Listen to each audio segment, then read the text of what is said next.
ठाणे पालघर जिल्हा मध्यवर्ती सहकारी बँकेच्या संचालकपदी जयेश राजेश पाटील यांची बिनविरोध निवड झाल्यानं त्यांच्यावर सर्व स्तरातून अभिनंदनाचा वर्षाव होतोय।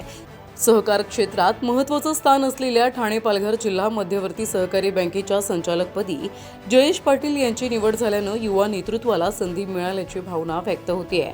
त्यांच्या निवडीमुळे बँकेच्या कामकाजात नव्या संकल्पना आणि विकासाभिमुख दृष्टिकोनाला चालना मिळेल असा विश्वास आता व्यक्त केला जातोय। जयेश पाटील हे राजेश पाटील यांचे सुपुत्र असून एक मोठी जबाबदारी आता त्यांच्यावर असणार आहे। या निवडीबद्दल विविध राजकीय, सामाजिक आणि सहकार क्षेत्रातील मान्यवरांनी त्यांचे अभिनंदन केले।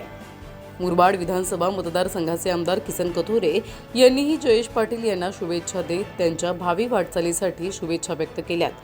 तरुणांना संधी द्यावी या भूमिकेतून जयेश राजेश पाटील याची आज बिनविरोध निवड झाली। अच्छा, जिल्हा मध्यवर्ती सहकारी बँक ही एक अग्रगण्य बँक आहे। सहकारमध्ये चांगलं काम करण्याची संधी त्या तरुणाला मिळाली, त्याबद्दल मनापासून अभिनंदन। अर्थात खरं तर याच्या बळकटीसाठी आणि सहकार क्षेत्राच्या बळकटीसाठी तुम्ही कशा सूचना आणि कसा पाठिंबा असणार आहे तुमचा त्यांना? निश्चितपणे माझ्या मतदारसंघामध्ये 3 हे तालुके येतात, कल्याण, मुरबाड आणि अंबरनाथ। तिन्ही ठिकाणी माझे 3 उमेदवार बिनविरोध निवडून आले।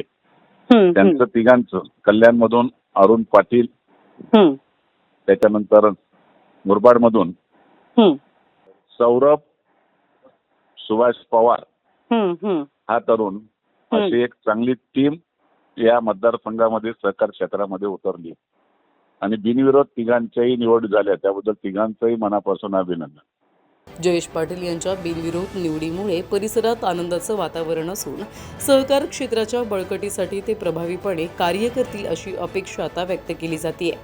प्रतिनिधी श्रद्धा ठोंबरे, न्यूज टेक मराठी। जुने दागिने आणा आणि नवे दागिने घेऊन जा, तेही 0% घटमध्ये।